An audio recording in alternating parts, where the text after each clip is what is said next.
Kuna kila ambacho sasa hivi kinaendelea baada ya yale ambayo yametokea. Watu wamekuwa kisikiliza usalama wa nchi ukoje, hasa watu ambao wamepoteza maisha yao, matamko tofauti yamekuwa yakitolewa sana. Nataka kwanza tuanze na hili jana taarifa ya jeshi la polisi jana liliripoti kwamba kuna askari ambaye anadaiwa ni raia wa Kenya na raia pacha wa Kenya na Marekani amekamatwa na mabomu manne akawa akivuka mpakani kuingia nchini Tanzania. Na pengine hasa hiki ambacho unachokiona na hali yetu inayoendelea pia hii, maana kuna watu ambao pia umeanza kuihusisha na kuelekea katika maandamano ya tarehe 9 Disemba. Pengine hasa wewe nafahamu na intelligence zako katika ufuatiliaji wa masuala haya pia, ina maana gani hasa hii baada ya kuiona jana? Tumesikia upande mmoja ambao ni wa jeshi la polisi. Tumeona ushahidi wa picha wa mhusika pamoja na zile ni grenade kwa lugha nyepesi. Tunasubiri, sijui mpaka wakati huu tuna rekodi kama ubalozi wa Kenya utakuwa umetoa au serikali yao itakuwa imetoa tamko, na Marekani nasubiri pia kuona tamko lao na maoni yao.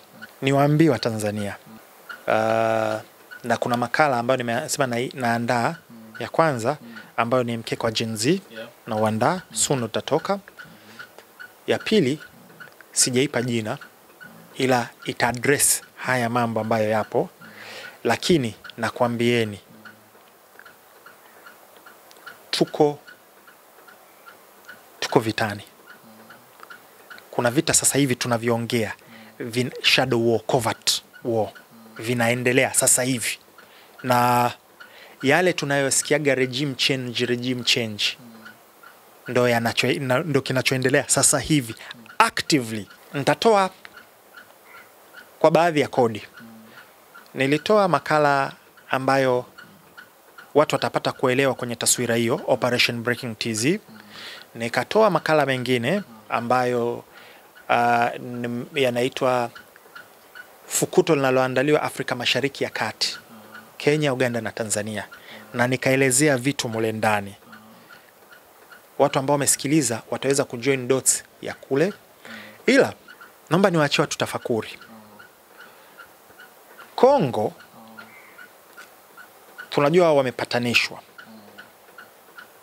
na wamepatanishwa viongozi wa juu ambao kuna Kagame na Tshisekedi, na kwenye yale makala ambayo niliyatoa niliweka kabisa pale Marco Rubio yuko na mwakilishi wa Uganda wa Burundi wa Kongo pamoja na wa Rwanda wamesaini pale jana ujuzi, wakati tuna rekodi hii, sijui lini itakayokuwa imetoka.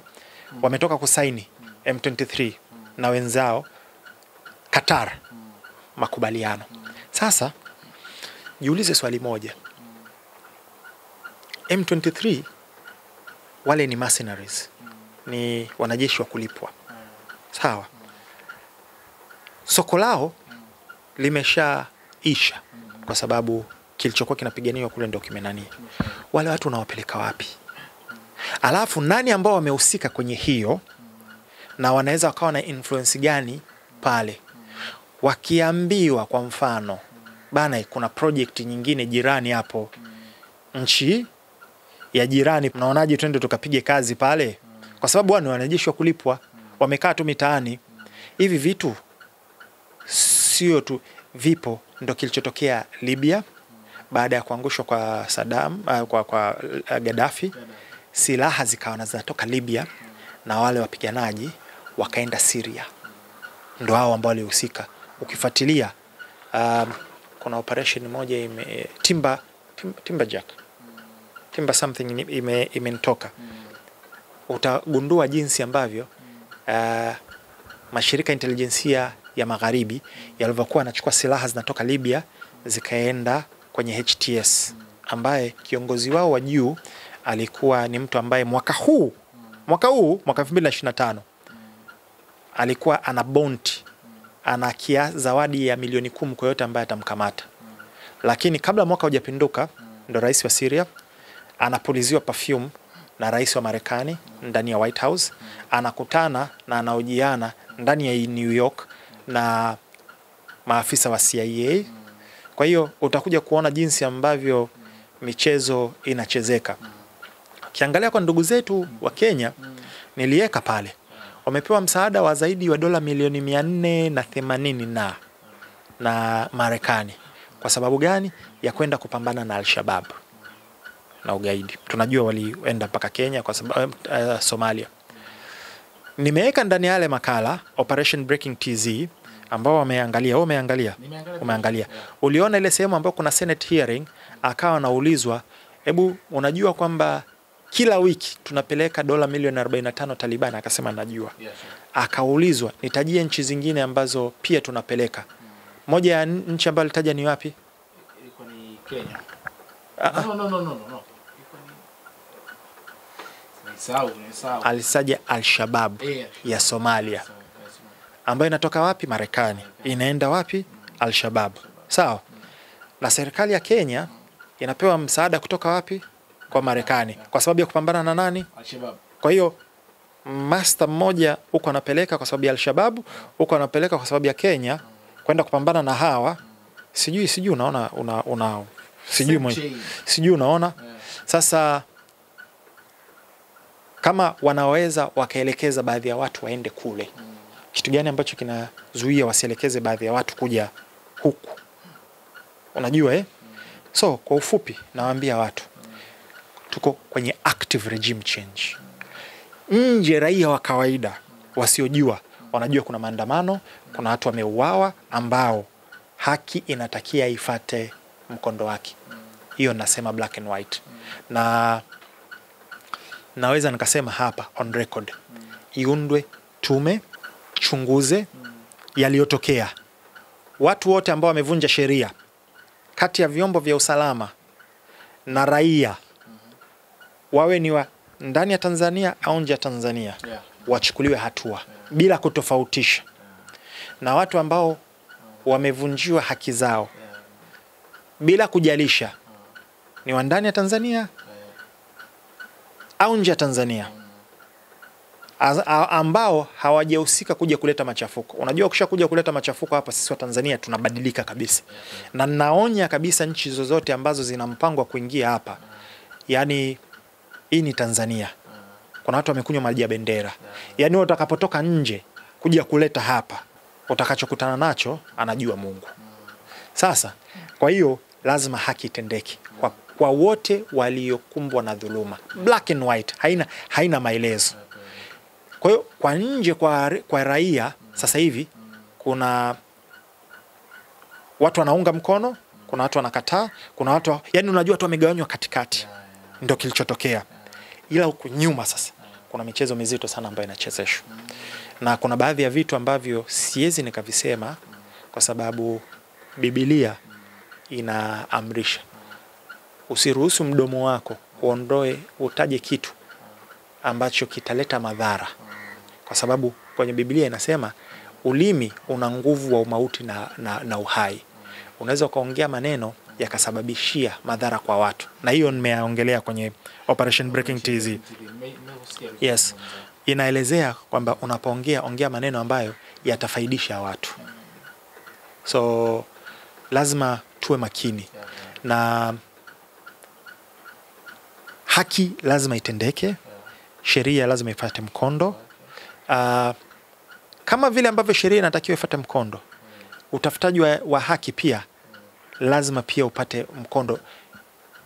Kuna usemi ambao unasema the means justify the ends, kwamba njia ninayotumia inahalalisha malengo yangu. Kwa hiyo ndio kinachotukia hapa. Yani kuna double standard ambayo upande fulani unaruhusiwa kuvunja sheria kwa sababu ya kupata haki yake, lakini upande fulani hauruhusiwi kuvunja sheria kwa sababu ya kupata haki yake. Kwa hiyo hapa kuna mkaganyiko ambayo upo. Natumai watu wataweza kutuliza akili zao waone kinachoelekea. Na ninayoongea haya najua kabisa kuna watu wana hisia, kuna watu wana miemuko. Kila mtu kwa upande wake atavuta kwa upande wake. Lakini huenda kuna watu ambao akili zao zimetulia, wanaweza kuona kinachoendelea. Na huenda watu baadaye akili zikitulia, huenda wakaelewa tunayoongea. Ila ninachokwambia tuko kwenye active regime change hapa tulipo. Ina maana kauli yako sasa, yale ambayo tumeyaona mpakani ya huyo mwanajeshi kukamatwa, unaamini ndio kile ambacho ndio ili vuguvugu inawezekana kana husika, ama pengine kuna some detail so kweli logically hamna njia ya kumuunganisha moja kwa moja kwamba yeye na anavyovifanya vinahusika moja kwa moja na hii, kwa sababu kuna scenario tofauti. Cha kwanza, unajua ndio maana zinaitwa covert ops. Covert ops au black ops, wewe unafanya kazi kwa niaba ya serikali, lakini ukikamatwa serikali haikutambui. Umeelewa? Kwa hiyo alikuja kwa niaba ya serikali yake au ilikuwa ni binafsi? Hiyo ni kitu cha kunani. Alikuwa ni mpango wa organization kubwa au mkakati mkubwa, au ilikuwa ni kwake yeye binafsi? Umeona? Kwa hiyo kuna maswali mengi ambayo yanapelekea alishindwa kunajua mimi najiuliza, kwa mtu kama yule mpaka unakamatwa vile, ilikuwaje? Ni uzembe? Ulidhani kwamba ungeweza kupenya? Hiyo ni moja. Kama sio, kuna uwezekano kuna mtu alikuwa amepangwa pale katika boda ambaye ni mshiriki, angiruhusu, lakini akatokea mtu ambaye akabumburua, au yule hakufanya kinachotakiwa? Swali, kama hii imekamatwa, na siongelee kwa yule specifically, kuna uwezekano gani mwingine wa silaha zingine kuwa zimeingia pia Tanzania? Umeelewa? Hiyo tumekamata ni chache sana. Lakini kuna njia zingine ambazo huenda zikawa zimetumika kuingiza baadhi ya vitu? Umeona? Kuna maswali mengi sana. Unajua watu wanapendaga hiyo ni black and white. Sometimes things are not as simple as that. Yaani huwezi tu kupata majibu ambayo ni simple yamenyoka kiasi hicho. Kuna baadhi ya maswali mengine ambayo yako nyuma ya. Yes. Sasa tumezungumza mambo mengi sana. Nataka tumalize na hili hapa. Kama kuna jingine ambalo tutakumbushana tutaliuliza pia. Lakini swali langu ambalo nataka niondoke kwa wewe, ulizungumze faida yake na hasara yake, na pia tutakuwa tuende nalo vipi hasa. Kumekuwa na matamko tofauti. Ukiacha kwamba mataasisi ya haki za binadamu hapa na hapa, organization binafsi, kuna taasisi ambazo zinaaminika sana Tanzania, taasisi za kidini. Nimeshuhudia kwa mfano Teke amekuwa akitoa matamko yao, na makanisa mengine tofauti, na pia tumeona pia upande wa mashehe kwa maana Islam ambao wamekemea kila ambacho kimetokea. Lakini katika hayo makundi pia kuna upande wa Kristo ambao wanasema kilichofanyika inawezekana serikali ilikuwa inafuata kila ambacho tokea kifanyike. Mfano, nimemshuhudia Mtume wa Mposa anakemea kilichotokea, akisema kwamba ilikuwa ni vurugu. Pia hata upande pia wa BAKWATA pia alizungumza kile kitu. Unavyoona viongozi wa dini wanakuwa wanapishana katika jambo zito kama hili, ina maana gani hasa? Na pia ushauri wako hasa kwa wewe hasa ni nini kifanyike katika kipindi hichi ili tuweze kuvuka salama? Kwanza nanyoosha maelezo on record. Kuna moja ya taasisi kubwa sana ya kidini ambayo iko nyuma ya haya yanayoendelea.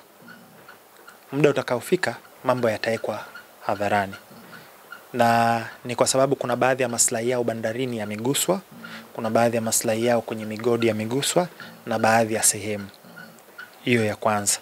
Ya pili, kuna watu wana mitazamo tofauti katika pande zote mbili, za Waislamu na za Kristo, na wengine wameunga, wengine wamepinga. Mimi ninachosema kwamba haki itabaki kuwa haki. Kuna watu wamefanya uhalifu, wanastahiki kilichowakuta. Kuna watu wamefanya uhalifu, hawajastahiki kilichowakuta. Kuna watu hawajafanya uhalifu, hawajastahiki kilichowakuta. Kuna scenario tofauti. Unajua mtu kwenye movie ukichukua tule kipande ambacho steering kampiga kofi adui, unaweza kusema steering huyu hafai, yeye ndo kachokoza. Kumbe hapa nyuma wamerushiana ngumi kama 20, washapigana mateke, washapigana nini, lakini kile kipande walichokichukua. Na hichi ni kitu ambacho watu wawe makini sana na vyombo vya habari. BBC sasa hivi inashtakiwa na Trump. Na hichi ni kitu ambacho watu wanatakiwa makini sana. Na nimeongea kwenye yale makala. Na nina makala ambayo niliweka kabisa mainstream media, wetu waingia kwenye DJ Smart 255 YouTube channel wataona. Kuna makala ambayo ameandika, je, watamsikiliza Elon Musk. Elon Musk alisema ni mpumbavu au namshangaa mtu ambaye bado anaziamini mainstream media. Walichokifanya BBC, Trump alitoa speech ndefu zaidi ya lisali zima. Wakachukua kipande kimoja, alafu wakaruka zaidi ya dakika 40 na wakachukua kipande kingine, wakaunganisha, ikaleta mantiki tofauti. Na ndani ya editorial yao kuna mtu ambaye ni editor aliwaambia hii sio sahihi, inapotosha watu, inatoa maneno kwenye uhalisia wake. Wakamkaushia na wakampotezea. Na wakamwambia kwamba wewe umechagua upande. Ile video ilitoka ina miaka, ishasababisha madhara makubwa sana. Mpaka juzi imesababisha viongozi wakubwa wawili wa BBC wajiuzulu. Umeona? Juzi walitoa makala yao moja kuonesha kilichotokea Tanzania. Mimi niliandika pale, nikasema sawa, kwamba mlichokisema sawa, lakini pia tuelezeni jinsi mlivyochukua video ya Trump mkaiunganisha, ikaleta maana tofauti na timestamp tofauti, mkiwa mnajua mnachokifanya. Sawa? Je, yale maneno ya kwenye video aliyoiposti BBC ni ya Trump? Ni ya Trump yote. Lakini wameyakata yakaleta maana tofauti. Je, taarifa wanazo zimetokea Tanzania? Ni kweli zimetokea Tanzania. Je, zina maana ambayo halisi au zimetengenezwa katika sura ambazo zinaleta maana tofauti? Unakumbuka nilichokuambia cha airport? Baadhi ya watu ambao waliposti kwamba airport imevamiwa na video na nini, watu wakaamini. Kumbe ni video ya enzi za Magufuli. Je, watu walivamia airport wa kuvamia? Juzi watu hakuna airport. Ile video ilishava. Kwa hiyo ni tukio ambalo lilitokea. Lakini sio sasa hivi. Ni la zamani ambalo limeletwa, lileta taswira tofauti kutokana na caption na maelezo yake. Kwa hiyo hizi media pia watu tuwe makini nazo, jinsi zinavyodeliver. Inawezekana wanachokisema sio cha uongo, lakini pia sio cha kweli. Unajua, simply because mtu hadanganyi, inawezekana hadanganyi na hasemi kweli. Umeelewa? Kuna mtu anaweza kuwa hadanganyi ila hasemi kweli. Anachokile sema kinapotosha. Na kuna baadhi ya watu ambao nimeshawafundisha wanafunzi jinsi ya kuread between the line. Inasadikika, huenda, inasemekana. Sasa mtu ambaye hajui kuna nini anachukua kwamba kwa vile imeripotiwa basi hii ni proven 100%. Umeelewa? Kwa hiyo ni kitu ambacho watu wanatakiwa wawe makini nacho sana. Hivi unajua nimedrift kidogo. Mwanzo hili swali ilikuwa ni nini? Ni nini sasa solution yake? Unadhani kila ambacho kwa maana taasisi za kidini ilikuwa taasisi za kidini, yes. Kwa hiyo kwenye taasisi za kidini zipo, ukweli utabaki kwa kweli. Kila mtu ana mtazamo wake. Kuna watu ambao walikuwa wahalifu, kuna watu wamefanya uharibifu. Isingitumika nguvu, huenda madhara yangekuwa makubwa zaidi. Sawa? Huenda wangeachiwa, hali ingekuwa mbaya zaidi. Lakini kuna baadhi ya maeneo huenda nguvu iliyotumika au njia iliyotumika sio sahihi. Kwa hiyo ni kitu ambacho, lakini nimesema na naacha, na mimi huu ni wito wako sasa wangu mimi kama binafsi kama DJ Smart kwenda kwa mufti mkuu wa Tanzania Zuberi bin Juma na viongozi wengine wa Kiislamu. Sisi ni Waislamu, tuna Mungu ambao ni mweza wa yote, na yeye kama kiongozi ana nguvu na position ambayo inamruhusu yeye kufanya haya ambayo ninamuomba ayafanye. Aitishe mfungo wa siku 3 nchi nzima Tanzania. Hii iko katika mamlaka yake. Mimi katika kusema kwangu naifahamu kwamba kiongozi anaweza akaomba. Atoe mwito Waislamu wafunge siku 3 kwa nia ya kuepusha balaa, kwa nia ya kuepusha uvunjifu wa amani, kwa nia ya kuepusha fitna na chuki, na kwa nia ya kuondosha uvunjifu wa haki na ukiukaji wa haki. Na Mungu alete amani na utulivu, na Mungu atupe hekima, raia pamoja na viongozi wa pande zote zinazohusika kuleta amani. Baada ya siku 3 ipigwe dua. Kwamba kama kuna watu wana nia mbaya ya kutuharibia na kutuvuruga na wameshajipanga, Allahumma shatit shamlahum, Allahumma farik jamahum. Yani dua zinafahamika. Idha ahad arada nabisu min aljinni wal insi wal wush wa ghairihim min sairi makhlukat min basharin au sheitani au sultan, Mwenyezi Mungu awaadili nao kwa ufupi. Na nikiyasema haya, watu wenda wamesahau kwamba tuna Mungu ambaye ni mweza wa yote, na wenda wamesahau matukio, nitaje mawili tu au matatu ya hivi karibuni. Unakumbuka kulikuwa kuna kimbunga kilikuwa kinakuja Tanzania? Unakumbuka? Mpaka mara mwisho anatangaza mamlaka ya hewa kwamba kitakuwa ni kikubwa, kina madhara. Mimi nakumbuka tena ilikuwa mwezi wa Ramadhani. Shekishki, uwanja wa Taifa, ilipigwa dua pale. Watu wakaitikia. Mwenyezi Mungu akausambaratisha kile kimbunga kijulikani kilipoenda. Kama mnakumbuka. Kama unakumbuka, wakati wa corona, kiongozi wa nchi John Pombe Magufuli alitoa amri, fungeni siku 3, alafu fanyeni dua na maombi. Nchi nzima ikafunga siku 3, ikapigwa dua, nchi ikafunguliwa. Watu ambao either walikuwa na vibaraka, kwa sababu kuna watu wanataka tufate sheria za World Health Organization, sheria za EU, sheria za binadamu. Wakasema jamani, watu tutakufa kama nzi, maiti tutajazana mabarabarani. Mungu akapokelea dua yetu, akai neutralize corona, shule zikafunguliwa, vyuo vikafunguliwa, masoko yakafunguliwa, shughuli ikaendelea kama kawaida. Uwanja wa Taifa mechi inapigwa full house, watu 60,000. Mpaka wakawa Kenya wakanauliza, kwani corona yetu sisi na hii ya Tanzania ni hii au ni tofauti? Haviko sawa, ndo hii.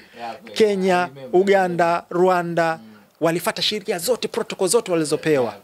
Kwa hiyo hivi vitu vipo na vinafanya kazi. Kwa hiyo mimi kama Muislamu namuomba mufti mkuu na viongozi wengine wa kidini ya Kiislamu waitishe funga ya siku 3, imalize siku 3, ipigwe dua, tumkabidhi Mungu, alafu tuone kitakachotokea. Lakini nimeongelea mimi kama Muislamu, sina mamlaka wala sina nguvu ya kuwaambia ndugu zetu wa Kristo. Kama itawapendeza na wao, wanaweza pia wakafanya the same, kwa sababu kama lengo letu ni kuwa na amani na kupata haki na kuondoa watu ambao wanasababisha madhara katika taifa letu, wawe ni wa ndani, wawe ni wa nje, na lengo ni kupata haki. Hakuna mtu ambaye anaweza kadeliver hiyo haki kama Mwenyezi Mungu.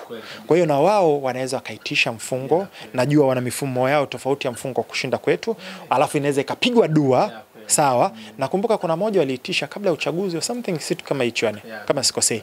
Kwa hiyo na wao wanaweza wakapiga, tumkabidhi Mungu, alafu tuone nje wa India. Yani ule yani Jaishankar wakati wana mara nyingi sana washamchallenge mara nyingi sana. Kwa nini mnanunua mafuta Urusi? Akaambia nyinyi pia bado mnanunua mafuta Urusi. Ripoti zinaonyesha kwamba tangia ndani ya miezi 6 mmenunua barrels kadhaa. Inakuwaje nyinyi mnatukataza tusinunue wakati nyinyi mnaendelea kununua? Sijui mtu fulani afai. Akaambia unajua shida yenu nyinyi watu wa magharibi ni kwamba mnataka maadui zenu nyinyi wawe maadui zetu sisi. Ndio yale niliyosema, kuna watu wamepandikizwa maadui. Umeona? Shilole ni adui wako, Jux ni adui wako, Diamond ni adui wako, sijui nani ni adui wako. Na wakati kiuhalisia katika maisha ya kawaida hawa hawajawahi kuwa ni maadui. Hawajawahi kuwa na shida. Na wala watu waliowahi kuwa na shida walideal nao katika njia tofauti. Kwa hiyo Jaishankar akawaambia nyinyi mnataka shida zenu nyinyi ziwe ni shida zetu sisi. Mnataka maadui wenu nyinyi wawe ni maadui zetu. Hamna kitu kama hicho. Kwa hiyo ninaamini ndani ya Tanzania tuna watu ambao wana akili, ni wasomi, iwe ni vioni, iwe ni sehemu tofauti, inaweza ikaundwa tume ikasimamia na haki ikapatikana. Mambo ya nje siku. Yani, na ukiona mtu anakuambia hivyo, huyo sio mwenzetu. Yes. Mimi naamini tunatazamwa na watu wengi sana, na inawezekana kile ambacho ukakizungumza leo kikatumika labda kwenye kusuruhisha kwa maana ya maridhiano ambayo yanazungumzwa. Kwanza ili sasa haya maridhiano yaweze kupatikana, hasa hiyo tu mambo unatamani itokee hapa ndani, ni watu gani wahusike hasa? Kwanza nilikuwa naongelea tume, unless hapa kuna mawili, either tume hiyo ndio isimamie tume ya uchunguzi ya yaliyotokea. Kwa hiyo naongelea tume, mimi nilikuwa naongelea ni tume ambayo inaweza ikasimamia matukio yaliyotokea, watu ambao wamevunja sheria, iwe ni wa serikali, iwe ni raia, sheria ifate mkondo wake. Black and white, hakuna kuremba, hakuna kusema watu fulani au watu fulani. Hakuna kitu kama hicho. Haki ifate mkondo wake. Sawa? Na hekima, sometimes haki pia inahitaji hekima na busara. Sawa?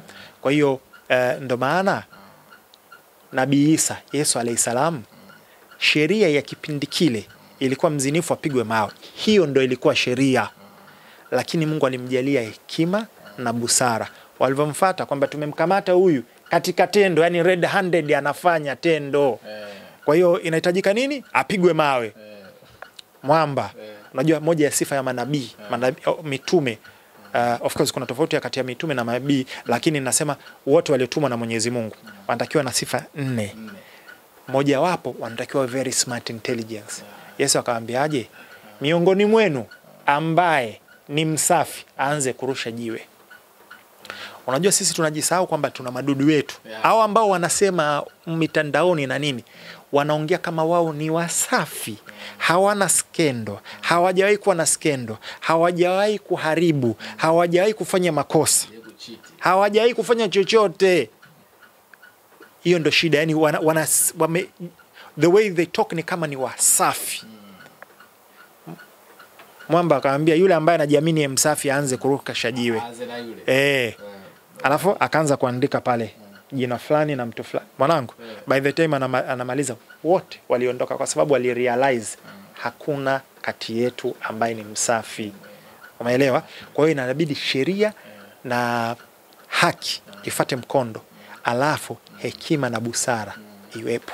La mwisho, nimepata kuzungumza mambo mengi sana. Unaambia nini wa Tanzania? Kuna familia ambazo pengine zimeumizwa na kuna familia ambazo zingine pia zimepoteza biashara zao pia. Pengine kuna makundi ambayo ni mawili hasa, na tuna lengo la haya yote ni kuweza kuyamaliza, sio kuyaendeleza. Kabisa.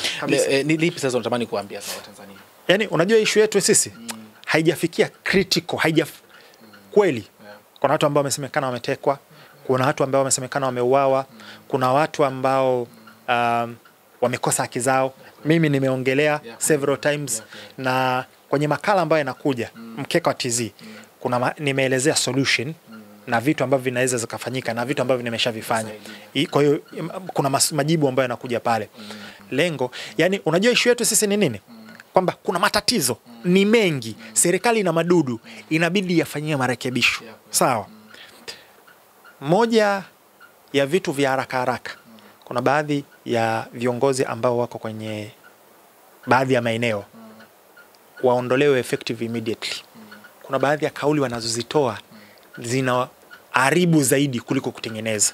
Kwa wakati huu huenda wakawa wamehudumia taifa kwa mambo mengi, ila kwa sasa hivi na kwa afya ya amani yetu na nini, lazima niliongelea kwenye makala haya, kama unakumbuka nikasema tools, nikisummarize ni disconnection kati ya raia na serikali. Wanaona kama hatuna connection. Kuna hizi kauli zinazotoka ndo zinazidi kuharibu. Yani kuna baadhi ya viongozi waambie bana, tunashukuru umehudumia muda mrefu, either kaa pembeni au kutokana na bado una uwezo wa kuhudumia, ngoja tukwamishie baadhi ya vitengo vingine ambavyo unaweza ukanani, lakini huku hao wanatakiwa kae pembeni. Kingine ni busara. Yani unajua mimi ninachokiona, ushai kuona barabarani magari yameingia yamefungana. Sawa? Wakati ule mkianza kuvutana nani ana haki nani ana haki, mtakaa masaa 6 pale. Sawa? Lakini kiasi, oya mwanangu, hebu vuta kidogo, sogea, wewe sogeza, free. ndani ya dakika 5-6 mmejikwamua kwenye lile tatizo, barabara inaenda. Hii ni kitu ambacho madereva wanakijua. Yani sometimes, yani sisi ni sawa gari ambayo zimefungamana. Sawa? Inahitajika tu walioko pale, wewe mwanangu, hebu vuta kidogo. Sio wewe umekosea, mimi niko haki yangu, wewe rudi huko, wewe nyuma kushakuja magari kadhaa nyuma. Hauwezi wa kurudi hana. Sawa? Kwa hiyo ni kiasi cha bana wewe sogea, vuta pap. Imefunguka, watu wanaendelea na shughuli zao kama kawaida. Kwa hiyo hivi vitu yanaongeleka, yanaweza kawa sorted. Haiondoi kwamba haki sitafutwe. Haiondoi watu waliovunja sheria wasifikishwe kwenye vyombo vya nani. Haiondoi, lakini bado hivi vitu ni vitu ambavyo vinaweza vikawa solved. Yes. Simami, nashukuru sana wakati wako. Bana, asante sana. Na nashukuru sana. Kuna makala ambayo kama mtu hajaona Operation Breaking TZ yako pale. Na ngoja nikupeni formula moja, hii nakupeni hack. Ukiwa mimi kwa vile nasoma sana na napitia makala mengi, ukitaka kufupisha muda wa kuangalia makala yawe ndani ya muda mfupi, kwenye YouTube pale kuna setting, alafu kuna playback speed. Ongeza speed, kama badala ya normal unaweza kaongeza mpaka 1.25, au kama uko smart na kama mwongeaji anaongea taratibu unaweza kuongeza 1.5. Makala kama ilikuwa ni ya lisali zima yatapungua kutokana na speed ulioiongeza.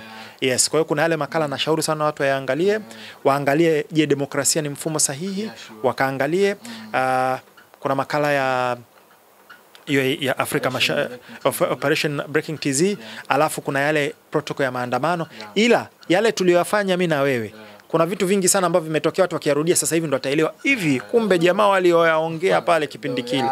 Yes, na mwisho wa siku huwa nasema hivi, kukataa neema ya Bwana ni kosa. Mungu anapokuneemesha, mimi nashukuru Mungu, amenijalia akili, amenijalia uwezo, amenijalia smartness, lakini mimi sijui kila kitu. Na sio kwamba najua kushinda watu. Najua kuna watu wamenizidi, kuna watu wana uakili zaidi. Kwa hiyo huwa napenda kupata maoni yao, huwa napenda pia kujifunza. Sasa ambao nimekosea, unaweza kumwambia bana, hapo sio 3 ni 5. Kuna watu ambao wanakurekebisha kwa hekima na busara. Kuna watu ambao wanatoa povu, kwa sababu ulimeona nani unaweza kuwa umeteleza wakasema kitu fulani badala ya kitu fulani. Na kuna mtu ambaye hajui, lakini kwa vile ni wewe, chochote utakachokisema hata kama sasa hivi hapa nje ni muda gani sasa hivi? Ni giza. Kuna mtu ukimwambia sasa hivi ni giza, kwa vile umesema wewe, amna, wewe sio, unatudanganya, wewe ni muongo. Kwa hiyo ni vitu ambavyo vipo, ila naomba tufanye sana dua. Ndugu zangu, tuombe sana amani ya nchi yetu. Yani turudishe mpira kwa kipa. Turudishe mpira kwa kipa. Mtaona maajabu ya Mwenyezi Mungu. Kweli kabisa. Hata mimi kusema kweli naungana na DJ Smart, turudishe mpira kwa kipa. Nakushukuru pia nilikuwa naangalia Operation Breaking TZ, ukanielekeza kwenye kuweka playback speed pale. Ukaniambia niweke 1.5. Hasa mimi nilivyokuwa kusikiliza, uzuri unaelezea taratibu sana. Nikika mpaka ikaa 2.0. Na nikana kuelewa vizuri tu. Na nikaimaliza kwa kutumia muda. Kwa mtu ambaye pia anatamani kutazama makala ambayo anaelezea DJ Smart hapa, kafanya hicho kitu. Kikweli yani kutoka tu na wewe upesi wa kichwa chako kuelewa, unaweza kaeka ile itakusaidia sana, kwa sababu hata mwenyewe nilikuwa nasikiliza hivi naishia nusu saa, afu na kama mzigo bado sana kabisa, sasa niuache tena. Kwa hiyo imenisaidia sana, na kila ambacho umekizungumza pia tukushukuru sana kwa kwa yeye ambaye umekutufuatilia kuanzia mwanzo mpaka mwisho. Na kama vile ambavyo tulikuwa tunazungumza hapa, lengo ni kujenga na sio kubomoa, na sisi pia ni binadamu. Inawezekana katika maongezi yetu kuna sema ambao tumemkera mtu ama tumemboa ama tumefanyaje, sisi ni binadamu. Tunaomba pia sana msamaha wenu, na lengo ni kuyajenga haya. Wewe tuambie bana, sehemu fulani bana mlikosea bana, mwe mnazungumza kitu fulani hiki, tunawashukuru sana. Pengine DJ Smart ameshakuwa familia, kwa hiyo mambo ni mengi yanaendelea kutokea bana, sisi tutakuja sana hapa nyumbani. Yani mimi nyinyi ni wana familia na tuko pamoja. Asante. Mimi naitwa Victor Madaha, bianza kamera nilikuwa Rizki bwana. Asante.